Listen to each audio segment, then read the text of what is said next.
Tonight, we uncover a story buried beneath centuries of faith, a rivalry older than any religion, and a secret that may change everything we think we know about divine power. They say the walls of Rome hold every secret, but some are buried far deeper, beneath layers of marble and time, beneath the footsteps of millions of pilgrims who never suspect what rests just below their shuffling feet. You are about to descend into one of those secrets now, and honestly, you probably won't survive this, not because of any danger, of course, but because the warmth of your blankets and the gentle rhythm of this story will likely carry you off to sleep before we even reach the truly scandalous parts. So before you get comfortable, take a moment to like the video and subscribe, but only if you genuinely enjoy what I do here. And while you're settling in, why not drop a comment telling me where you're listening from tonight and what time it is where you are. I always love knowing that someone in Tokyo might be drifting off at 3 a.m., while someone in London catches this at a sensible 11, and perhaps someone in rural Montana is lying under a ceiling fan with a cat purring somewhere nearby. Now, dim the lights, maybe turn on a fan for that soft background hum, and let's ease into tonight's journey together. The night air in Rome carries a particular quality this evening, something between the lingering warmth of summer stone and the first whisper of autumn cool, and you find yourself walking through streets that have witnessed emperors and popes, revolutionaries and saints, all of them treading these same ancient cobblestones that now cup your footsteps like gentle hands guiding you towards something momentous. The Tiber flows somewhere to your left, its waters reflecting the amber glow of street lamps, and above you the dome of St. Peter's Basilica rises like a second moon against the purple-black sky, and you cannot help but feel that tonight the city is watching you with particular interest, as if the very spirits embedded in these walls have noticed your curiosity and decided to permit your passage into territory usually forbidden to casual wanderers. The Vatican, that tiny sovereign nation nestled within Rome like a pearl inside an oyster, though admittedly an oyster with significantly better real estate and considerably more political influence, contains within its mere 121 acres more secrets per square foot than perhaps any other location on Earth, and you are approaching its boundaries now with the kind of respectful trepidation that seems appropriate when one is about to trespass, even mentally, into spaces that have been sealed for centuries. The Swiss guards in their Renaissance-era uniforms, those famously colorful costumes that look like something a very ambitious circus designer might create after consuming too much espresso, stand at their posts as they have for over 500 years, ever since Pope Julius II recruited Swiss mercenaries in 1506, because as history records, he considered them the most loyal and capable soldiers in Europe, a mainstream historical fact that reminds us how trust, once established, can span centuries and countless papal administrations. You nod to them in your imagination, these guardians of papal security, and they permit you passage because tonight you carry something more powerful than any credential. You carry genuine curiosity, that most dangerous of human qualities, the quality that has toppled empires and exposed scandals and driven scholars to madness in dusty archives around the world. And speaking of archives, there is a quirky historical tidbit that few casual visitors ever learn. The Vatican's secret archives, officially renamed the Vatican Apostolic Archive in 2019 because apparently secret sounded too sinister for modern public relations sensibilities, contains approximately 53 miles of shelving, enough to stretch from Vatican City to the outskirts of Rome and back again, housing documents that span over 1,200 years of human history and papal correspondence, including letters from Michelangelo complaining about payment delays and Mary Queen of Scots pleading for her life before her execution. You descend now, following a route that exists partially in history and partially in the imagination of every researcher who has ever dreamed of unlimited access to these forbidden stacks, and the air grows cooler as you leave the surface world behind, that particular underground coolness that smells faintly of old paper and older stone and something else, something that might be called the scent of accumulated time itself, if time could have a smell, which according to at least 3 eccentric Victorian scientists, it absolutely does, though their theories were considered somewhat fringe even by the generous standards of Victorian eccentric science. The corridors narrow as you proceed deeper, and torchlight, because we are imagining this with appropriate atmospheric lighting, naturally flickers against walls that were old when Columbus was arguing with Spanish courtiers about the size of the earth, walls that absorbed whispered conversations between cardinals plotting political alliances and nervous scribes copying documents they were not supposed to read, and you run your fingers along the cool stone surface and feel the grooves worn by centuries of similar curious touches the tactile record of everyone who came before you, seeking similar truths. There exists among historians an open scholarly debate about what percentage of the Vatican archives has actually been catalogued and examined by outside researchers, with estimates ranging from as little as 3% to perhaps 15%, meaning that somewhere between 85 and 97% of these documents remain essentially unknown to the general scholarly community, a thought that should thrill and terrify anyone who appreciates how much human history might still lie waiting for discovery in these silent halls.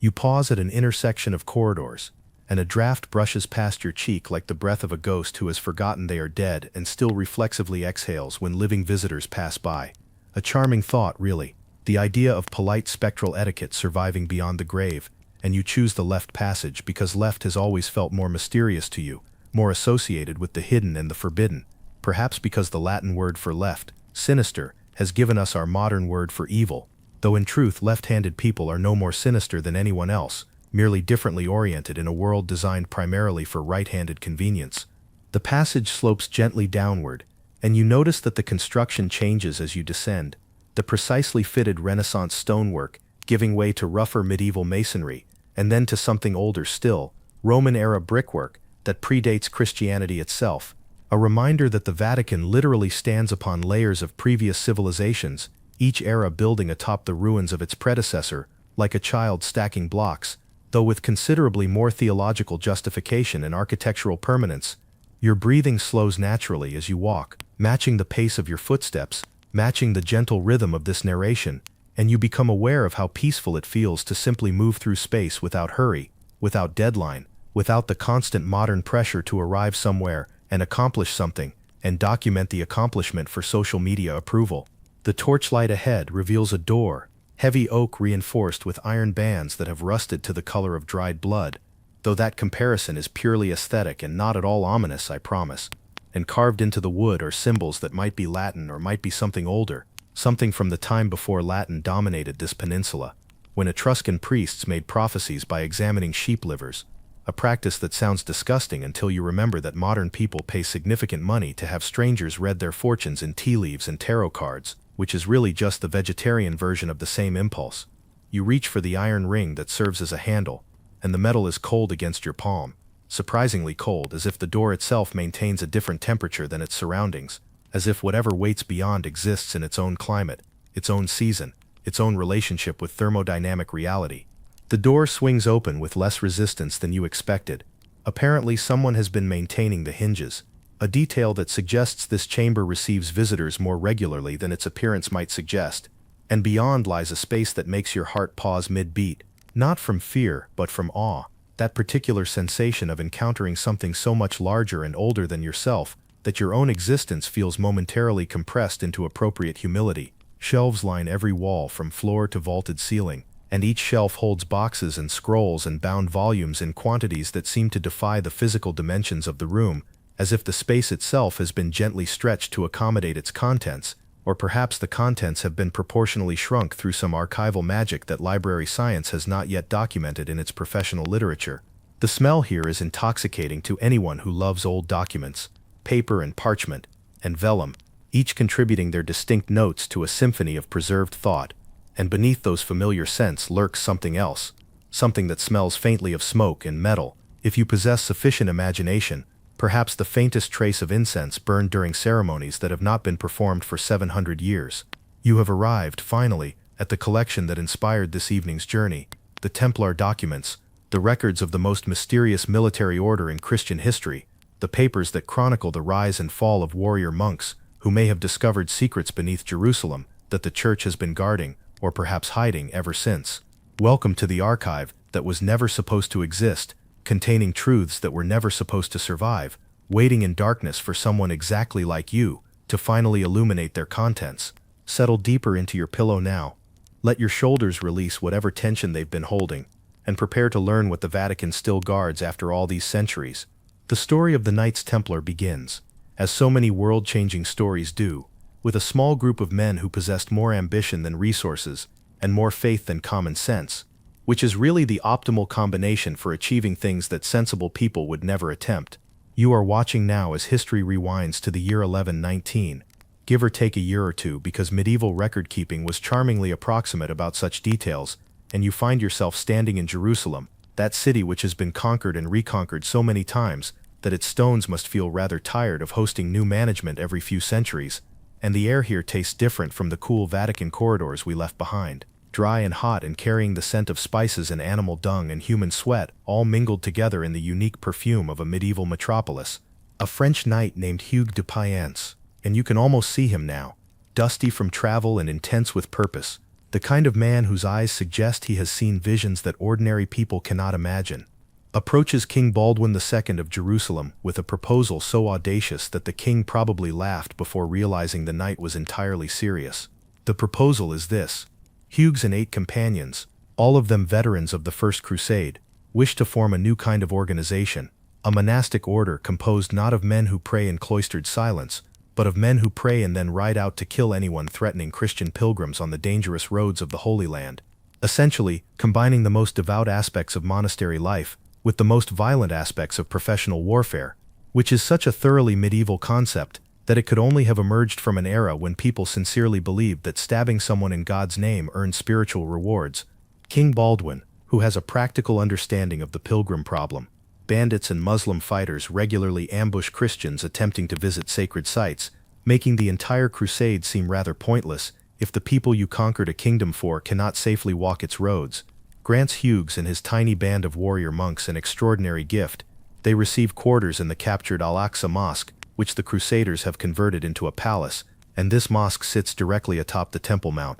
the ancient site of Solomon's Temple, and it is from this location that the order takes its name, becoming officially the poor fellow soldiers of Christ and of the Temple of Solomon, though history, preferring brevity, simply calls them the Knights Templar. Here we encounter a mainstream historical fact that grounds our story in documented reality. The Templars received official church recognition in 1129 at the Council of Troyes, where Bernard of Clairvaux, one of the most influential religious figures of his age, championed their cause and helped draft their rule of conduct, transforming a small band of warrior pilgrims into a formal religious order with papal blessing, tax-exempt status, and the right to build their own churches, benefits that would make any modern non-profit organization weep with envy. The rule that Bernard helped establish was strict in ways that modern readers might find both impressive and slightly comical. Templars could not hunt with hawks, could not swear, could not gamble, could not visit taverns, could not receive letters from relatives without their superiors' permission, and were forbidden from kissing their own mothers, which seems unnecessarily harsh but presumably made sense to someone drafting regulations in the 12th century. The early years pass slowly in your imagination, and you watch as word of this new order spreads across Europe like ripples from a stone dropped in still water, and younger sons of noble families, those unfortunate boys who will inherit nothing because primogeniture gives everything to the eldest, begin arriving in Jerusalem seeking purpose and redemption, eager to trade their aimless futures for a cause that promises both earthly adventure and heavenly reward. The quirky historical tidbit for this section involves the Templar seal, which depicted 2 knights riding a single horse, an image that historians have debated endlessly because it might represent the order's original poverty. They were too poor for each knight to have his own mount. Or it might symbolize the duality of their nature as both monks and warriors. Or it might, according to less mainstream interpretations, represent something else entirely, perhaps an occult reference to paired opposites, or even a coded acknowledgement of relationships between knights that medieval society would not have openly discussed. You observe these early Templars training in the courtyard of their Temple Mount headquarters, and the sound of wooden practice swords striking shields echoes off ancient walls that once heard Hebrew prayers, and then Muslim prayers, and now hear Latin prayers. The acoustic evidence of how thoroughly humanity reshuffles its sacred real estate over sufficient time periods. Their training is brutal by any standard. Dawn to dusk exercises designed to create warriors who can function as a disciplined unit rather than as the individual glory seekers who typically populated medieval battlefields. And this discipline becomes their greatest tactical advantage. This ability to charge in formation, to retreat on command, to sacrifice individual survival for group victory, concepts that seem obvious now, but were revolutionary in an era when most knights treated battle as an opportunity for personal heroic narrative rather than collective strategic outcome. The heat of Jerusalem presses against your imagination, and you feel sympathy for these men wrapped in chainmail and heavy tabards, the white fabric with its distinctive red cross becoming iconic even in these early years, a symbol that would eventually adorn castles and ships and grave markers across 3 continents. There exists among scholars an open debate about what exactly the Templars discovered during their years of occupying the Temple Mount, with mainstream historians generally dismissing the notion that they found anything particularly significant, while more speculative researchers propose discoveries ranging from the Ark of the Covenant to documents proving alternative versions of Christian history to treasure maps leading to locations still undiscovered. And the beautiful thing about this debate is that the Templars' eventual secrecy and the chaos of their destruction means we may genuinely never know what they did or did not find beneath those ancient stones, making room for both scholarly rigor and imaginative speculation to coexist in productive tension. The years accumulate like autumn leaves gathering in corners, and you watch as the Templar order grows from 9 knights to dozens, then hundreds, then thousands, recruiting across Europe with the efficiency that would impress modern franchise operations, establishing commanderies and preceptories in virtually every Christian kingdom, becoming not just a military force but an economic and political entity of staggering scope. Their reputation for fierce combat spreads quickly after several engagements, where small numbers of Templars hold positions against vastly superior Muslim forces, fighting with the particular intensity of men who believe death in battle earns immediate paradise, which eliminates many of the normal human hesitations about self-preservation that typically reduce military effectiveness. The Muslim commander Saladin, whose name you probably recognize from other history lessons, or perhaps from the Ridley Scott film about the Crusades, reportedly developed genuine respect for Templar courage, even while seeking their destruction, which represents one of history's more complicated mutual admiration societies, enemies honoring each other while doing their absolute best to ensure the other's permanent absence from the mortal plane. You are drifting now, perhaps, as the narrative carries you through decades like a gentle current through warm waters, and you notice how your breathing has deepened and slowed, matching the pace of centuries passing in compressed time, matching the rhythm of an order growing from desperate beginning to unprecedented power. The Templars develop innovations that extend far beyond military tactics, and here is where their story begins to echo forward into our modern world in ways that most people never realize. They essentially invent modern banking. A pilgrim in Paris, who wishes to travel to Jerusalem but fears carrying gold through bandit-infested territories, can deposit funds at the local Templar commandery, receive a coded document, and withdraw equivalent funds upon arrival in the Holy Land, minus a small fee for the service. This is functionally a letter of credit, an innovation that transforms medieval commerce and makes the Templars indispensable to travelers, merchants, and eventually kings themselves, who find the order a convenient source of loans when royal treasuries run low, which royal treasuries perpetually do, because maintaining castles and armies and appropriately luxurious lifestyles proves consistently more expensive than taxation can support. The candle beside your bed flickers slightly, and you think perhaps about how strange it is that an organization founded to protect pilgrims on dusty roads would become medieval Europe's most sophisticated financial institution. How the path from sword to ledger follows its own mysterious logic, how power accumulates in unexpected directions when talented people commit fully to any endeavor, whether military or monetary, or both simultaneously. Your eyelids grow heavier as the Templars grow wealthier, an inverse relationship that seems appropriate somehow, and you settle deeper into the comfort surrounding you, while the order settles deeper into the fabric of European society, becoming too powerful to ignore, too useful to eliminate, and eventually, as we shall see, the wealth of the Knights Templar accumulates through the 13th century, like snow building toward an avalanche, beautiful and impressive, and ultimately carrying within its mass the potential for devastating collapse. And you observe this accumulation now from the comfortable distance of your pillow, watching as properties and privileges multiply across the map of medieval Europe with the steady inevitability of sunrise. The donations pour in from every social class, from kings granting entire estates to peasants offering single coins, because everyone understands that supporting the Templars means supporting the defense of the Holy Land, means participating in the great sacred project of maintaining Christian access to Jerusalem, means earning spiritual credit in the divine accounting system that medieval people believed governed their eternal fates, and the Templars accepted all, every gift, every bequest, every deathbed donation from anxious souls hoping to offset a lifetime of sins with a final act of generosity toward God's own warriors. You see their properties spreading like drops of ink on wet parchment, commanderies in England and France and Spain and Portugal, farms and vineyards and mills and fishing rights, churches and chapels and hospitals, a network so vast that administering it requires a bureaucracy that would not look entirely out of place in a modern multinational corporation. The mainstream historical fact embedded in this era is remarkable in its scope. By the mid-13th century, the Templar Order owned approximately 9,000 manors across Europe, employed tens of thousands of people directly, and supported countless more indirectly, and possessed a treasury rumored to be larger than that of the French crown itself, a rumor that would prove particularly relevant later, when a French king found himself drowning in debt and looking for solutions that did not require actually earning more money. The papal privileges granted to the order compound their power in ways that secular rulers find increasingly uncomfortable. Templars answer only to the Pope himself, not to any local bishop or king, which means they operate essentially as a state within states, immune to ordinary taxation and ordinary jurisdiction, capable of ignoring commands from everyone except a distant pontiff who has many other concerns demanding his attention. The irony, which would be funny if it were not so historically consequential, is that these privileges were originally granted to protect the Templars from interference that might compromise their sacred mission, but they ended up creating an organization that could interfere with everyone else while remaining untouchable itself, power without accountability,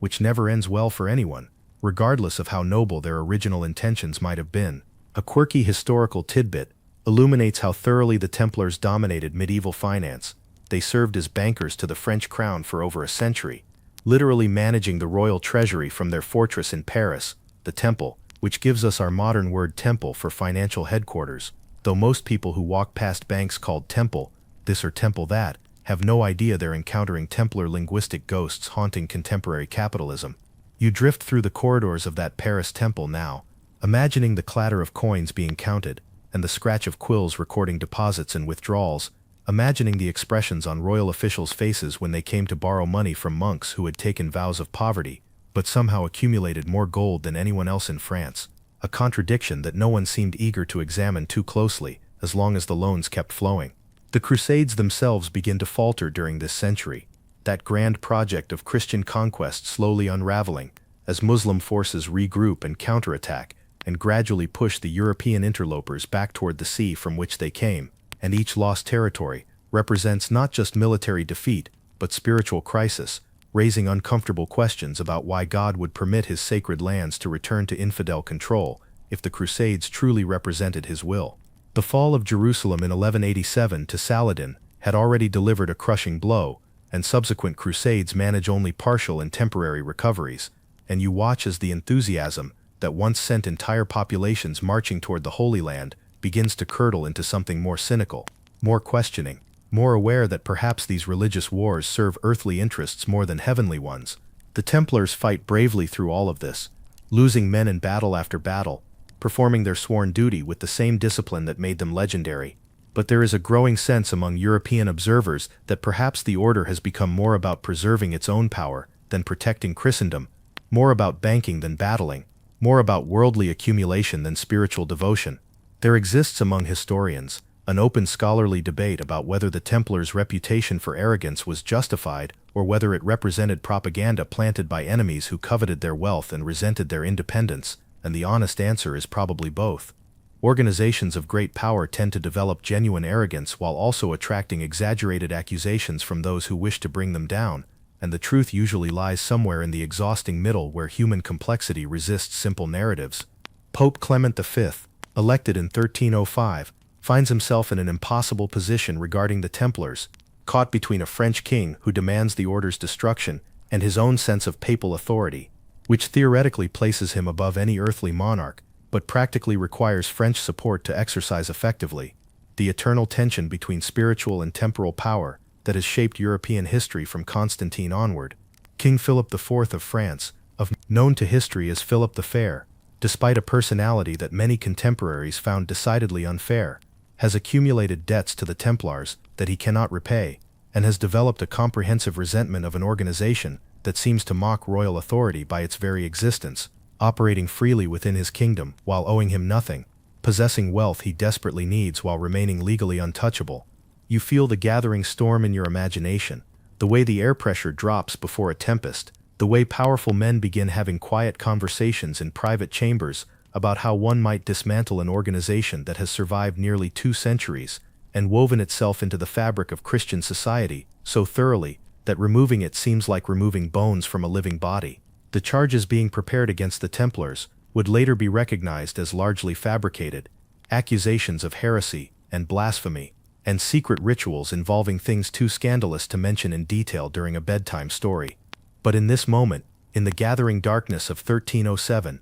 those charges are being assembled with careful malice by men who understand that destroying an enemy requires first destroying their reputation, that the court of public opinion must deliver its verdict before the court of law can safely proceed. Your breathing continues its slow rhythm as conspiracy crystallizes into action, as sealed orders travel across France to royal officials who are not to open them until a specific date, as the machinery of destruction prepares to engage with the precision of a clockwork device designed by a particularly vindictive watchmaker. The candle flame beside you wavers, casting shadows that dance like monks at prayer, or perhaps like prisoners awaiting judgment, and you feel in your bones the approaching catastrophe, the way the universe sometimes seems to hold its breath before releasing consequences that will echo through centuries. The Templars themselves, incredibly, seem largely unaware of what is coming, their confidence in papal protection and their own established position blinding them to the danger that conventional power structures offer no defense against coordinated conspiracy, that all their gold and property and privilege mean nothing against a king willing to ignore every rule and a pope too weak to stop him. Sleep approaches you as doom approaches them, both inevitable, both bringing their own kind of peace, and you allow yourself to sink deeper into comfort, while the Templars sink deeper into complacency, neither of you yet knowing exactly what the morning will bring. The date is Friday, October 13th, 1307, and dawn breaks across France with the kind of ordinary autumn beauty that makes subsequent horror seem even more obscene by contrast, mist rising from fields where peasants have already begun their daily labor, church bells calling the faithful to morning prayers, and throughout the kingdom sealed orders are being opened simultaneously by royal officials who read their contents with expressions that range from shock to eagerness, depending on their individual relationships with avarice and obedience. You are there now, in multiple locations at once as dreams permit, watching as armed men approach Templar commanderies throughout France, their footsteps crunching on fallen leaves, their weapons catching the weak October sunlight, their faces set with the determined blankness of people who have been told they are performing righteous work and have chosen not to examine that claim too closely. The arrests happen with terrifying efficiency, thousands of Templars seized in a single coordinated morning, a logistical achievement that required months of secret planning and demonstrates both the French crown's administrative capability and its capacity for patient malice, the kind of organizational skill that in other contexts might have accomplished something admirable, but here serves only destruction. The mainstream historical fact preserved in the records of this day is that approximately 15,000 Templars were arrested across France on charges that included denying Christ, spitting on the cross, worshipping idols, and engaging in obscene rituals, charges so extreme that they would have seemed laughable if the accusers had not possessed the power to make their absurdities legally consequential, which is always the danger with persecution, that ridiculous claims become deadly serious when backed by sufficient force. You watch as knights who have spent decades in honorable service find themselves suddenly treated as criminals, dragged from their beds and their prayers and their morning meals, stripped of the white mantles that mark their status, thrown into cells that smell of previous occupants' despair, their protests of innocence echoing off stone walls that have heard many such protests and will hear many more in the centuries to come. The torture begins almost immediately, because confessions are required to justify the arrests, retroactively, and medieval torture techniques possess a horrible efficiency at extracting whatever words the torturers wish to hear, the human body eventually agreeing to any narrative if the alternative is continued agony, a truth that makes all torture-produced evidence fundamentally worthless for establishing actual facts, but extremely valuable for establishing official narratives that no one is permitted to challenge. A quirky historical tidbit from this dark chapter involves the specific confession extracted from Jacques de Molay, the Grand Master of the Order, an elderly man who had spent his life fighting for Christendom, and who now found himself confessing to crimes he almost certainly did not commit, recanting that confession when removed from immediate threat of torture, confessing again when returned to the torturer's care. The document of his confession still exists in archives, a physical record of human resilience breaking under systematic cruelty. The ink faded, but the suffering it represents still legible across 7 centuries. Pope Clement V attempts to assert papal authority over the proceedings, issuing a bull that suspends the Inquisition and demands that all evidence be transferred to Rome, but Philip simply ignores him, demonstrating that papal power exists only where secular rulers choose to acknowledge it, that spiritual authority divorced from temporal force amounts to strongly worded letters that ambitious kings can file under "not my problem" and proceed with their plans unhindered. The interrogations continue through months that become years, and you drift through this compressed time, feeling the weight of accumulated suffering pressing against your awareness, like a physical presence. The thousands of individual stories of men who entered prison with their faith intact and emerged, those who emerged at all, as broken versions of their former selves, their bodies damaged by torture, and their spirits damaged by betrayal, by the realization that neither their God nor their Pope would save them from this injustice. There exists among scholars an open debate about whether any of the confessions contained genuine information about secret Templar practices, or whether the entire prosecution represented pure invention, with some researchers pointing to suspicious consistencies across confessions that suggest coached testimony, while others note that organizations of sufficient age and secrecy often do develop heterodox internal traditions, and the frustrating truth is that the torture-produced evidence is so tainted that we cannot reliably extract truth from it, even if truth was present. The methodology of evidence collection, rendering the evidence itself fundamentally untrustworthy. The Council of Vienne, convened by Clement Vive in 1311 to determine the Templars' fate, proves almost anticlimactic after years of anticipation, the Pope dissolving the order by papal bull in 1312, not because they were proven guilty, but because the scandal had made their continued existence impossible, a bureaucratic termination that satisfied no one completely, but allowed everyone to move forward with their preferred narratives intact. The Templar properties transfer to the Knights Hospitaller in theory, though in practice Philip manages to retain much of the French wealth through various legal machinations, achieving through institutional channels the financial goals that motivated his conspiracy from the beginning, proving that sometimes the simplest explanation for historical events, someone wanted money, remains the most accurate,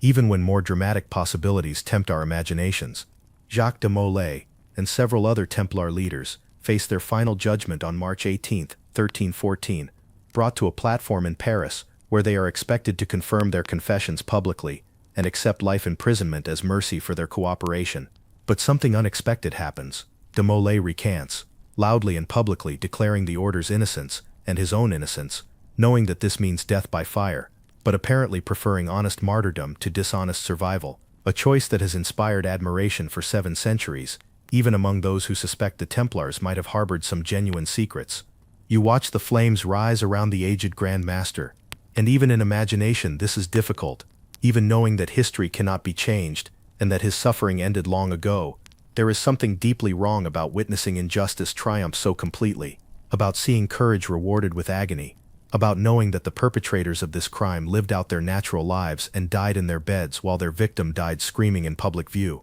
Legend records, and here we enter the realm of story, rather than documented fact, though sometimes story preserves truths that documentation misses, that as the flames consumed him, de Molay cursed both Pope and King, summoning them to join him before God's judgment within the year, and legend further records that both Clement V and Philip IV did indeed die within that year, Clement in April and Philip in November, though skeptics note that Clement was already ill and Philip died in a hunting accident, circumstances that could easily be coincidental rather than supernatural. The Templar order ends, officially, completely, and the documents recording its destruction travel to the Vatican, to the archives we visited at the beginning of our journey, where they will wait in darkness for centuries, occasionally examined by scholars who receive permission to study them, mostly simply existing in patient silence, the paper molecules slowly degrading, but the stories they contain remaining intact for anyone willing to descend into that underground chamber and read by candlelight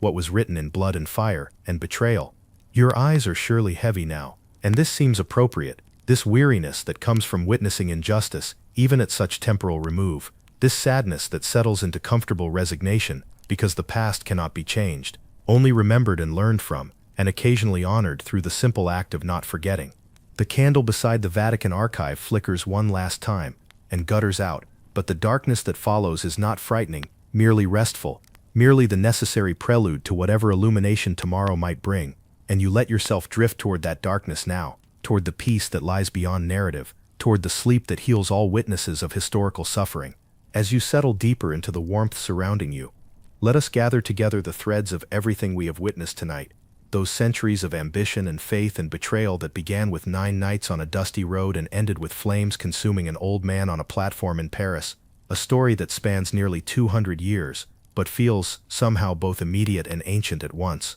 The Templars emerged from the chaos of the Crusades as a solution to a practical problem, the safety of pilgrims on dangerous roads, but they became something far larger than anyone intended. An organization that demonstrated how quickly purpose can evolve when talented people commit fully to a cause, how a small group dedicated to protecting travelers could transform into medieval Europe's most powerful financial institution, most feared military force, and most controversial religious order. We walked together through the Vatican's hidden archives, descending beneath layers of marble and time, to reach documents that have waited in patient darkness for 7 centuries, and even in imagination that descent carried weight, that sense of approaching secrets that powerful institutions have preferred to keep buried rather than examined. The Temple Mount in Jerusalem rose in our shared vision, that contested hilltop where Solomon built his temple, and Crusaders built their conquest, and Templars, perhaps discovered something that changed everything they believed, though what exactly they found remains wrapped in scholarly debate and popular speculation,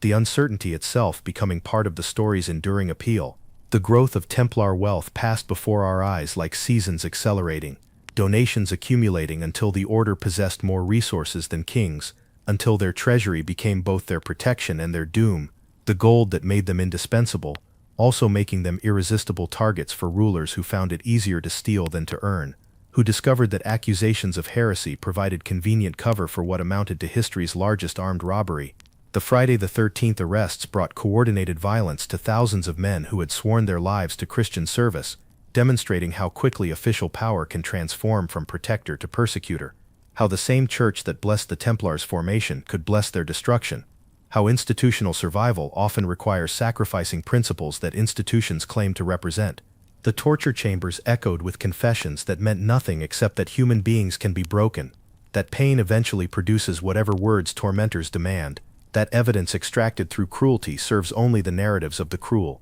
a lesson that humanity has learned and forgotten and relearned countless times across our bloody history. Jacques de Molay's final courage illuminated the darkness of his execution, that choice to recant his coerced confession and accept death rather than live with the weight of false testimony, a moment when individual integrity confronted institutional corruption and lost materially, but perhaps won something more lasting in memory and meaning. The historical significance of the Templars extends far beyond their dramatic destruction, reaching into our contemporary world in ways that most people never recognize.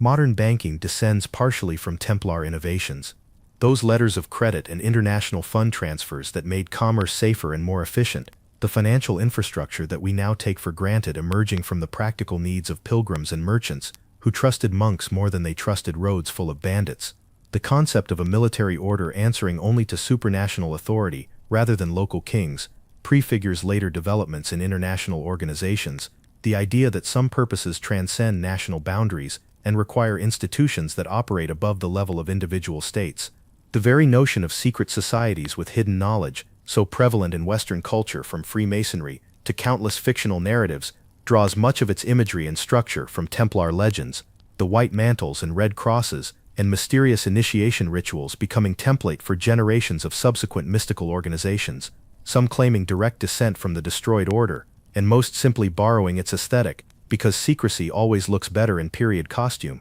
The mysteries that remain unresolved continue to generate scholarly articles and popular books and late-night internet rabbit holes, those questions about what the Templars might have discovered beneath the Temple Mount, whether their private rituals contain genuine heterodoxy or merely the normal evolution that occurs within any closed community over sufficient time,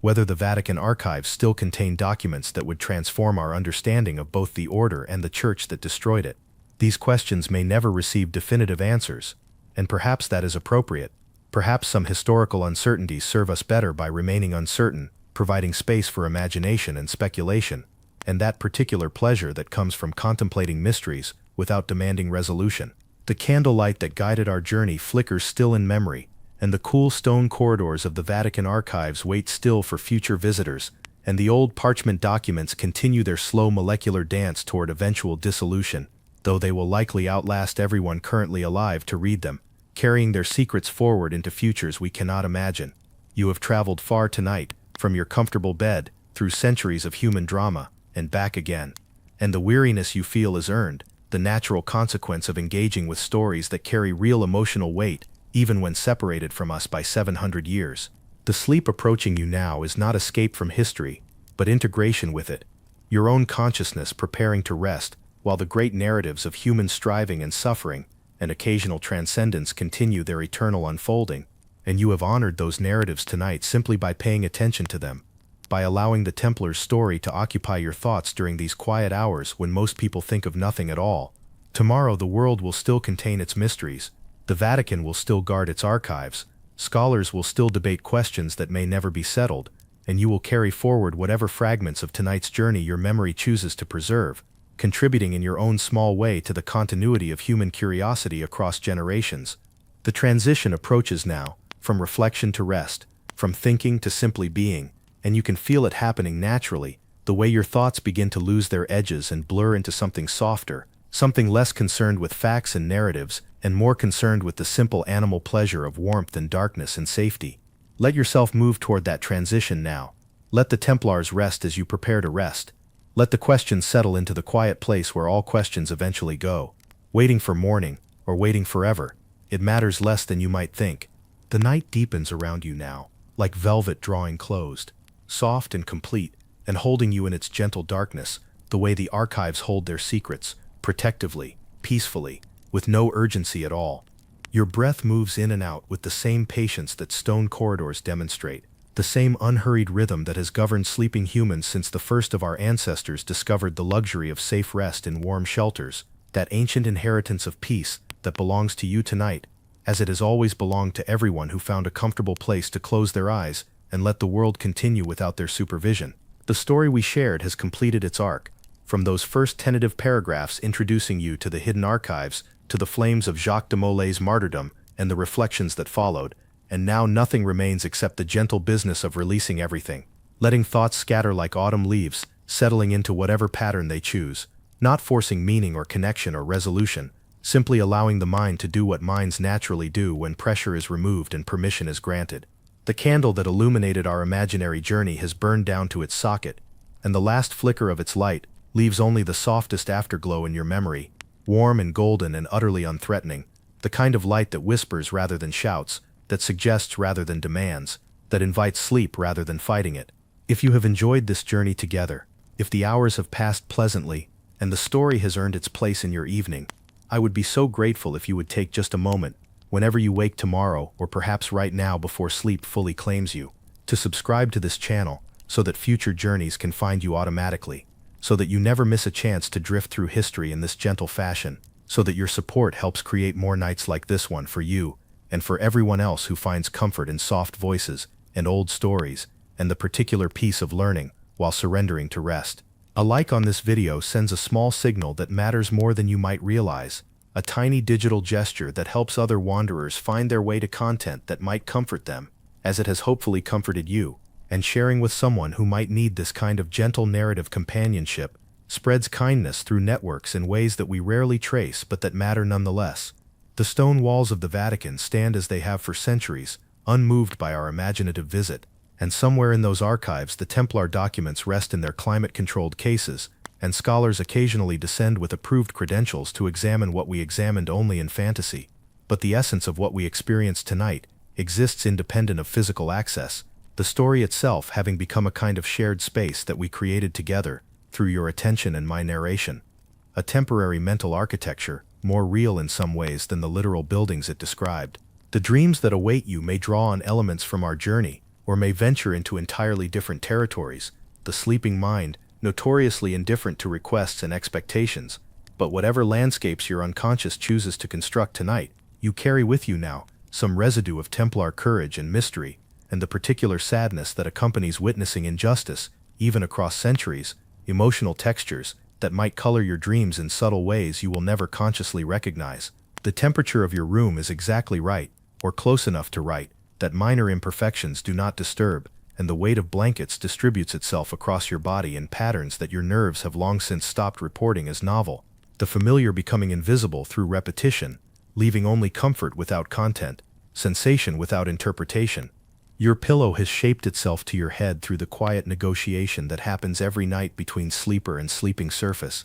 and you need make no adjustment, need do nothing at all except continue the slow release that has been building since we first descended into the archives together. That gradual letting go that resembles nothing so much as sinking into warm water, resistance fading, tension dissolving, the boundary between waking and sleeping growing thin as old parchment and equally fragile. The Templars sleep now in whatever rest awaits those who died with clear consciences, their order destroyed, but their honor, in the final analysis, intact, and you need not carry their burden any further tonight, need not solve their mysteries, or avenge their betrayals, or even remember their names until some future evening, when we might visit their story again, from a different angle. The Vatican guards its secrets as it always has, and always will, and you may trust that the secrets will still be there tomorrow, and the day after, and the decade after. Patient as only centuries-old institutions can be patient, and your sleep tonight poses no threat to their preservation. Your rest does not constitute neglect of the mysteries that fascinated you, merely the necessary interruption that all investigation requires. Breathe deeply once, feeling your chest rise and fall with that deliberate fullness, and then release the deliberateness, and let breathing return to its automatic rhythm, the body's ancient wisdom taking over from conscious direction, the vast machinery of cellular maintenance beginning its nighttime work while your awareness dims like the candle that guided our journey, slowly, peacefully, without any sense of loss. The story is complete, the night is deep, the world continues its rotation through darkness toward distant dawn, and you have done everything required of you simply by being present, simply by listening, simply by allowing yourself this luxury of gentle descent into whatever dreams await. Sleep well, wanderer through history, and know that other journeys wait for other nights, other secrets in other archives, other voices ready to guide you through other centuries when tomorrow becomes tonight, and you seek again this particular peace. The darkness welcomes you, as it has welcomed billions before you, and will welcome billions after. The great equalizing rest that comes to everyone, regardless of wealth or status, or the number of mysteries they solved in waking hours, and you may claim your portion of that rest now, without hesitation, without qualification, without any requirement except surrender to what your body already wants. Sweet dreams await, shaped by whatever your unconscious chooses to build from the materials we provided tonight. And I will be here, in some form, whenever you need another story, another gentle voice, another companion for the quiet hours. Thank you for spending this time with me, for trusting me with your attention during these vulnerable moments before sleep, for being part of something that only works when speaker and listener cooperate in the creation of shared imaginative space. The journey ends here, but only temporarily, only until the next time you need a voice in the darkness, telling old stories in soft tones, and that next time will come, and I will be ready, and we will descend together into other archives, other mysteries, other histories that deserve remembering in exactly this way. Good night, dear listener, wherever you are, whatever time your clock displays, whatever challenges tomorrow will bring. Rest now, rest completely, rest knowing you are exactly where you should be,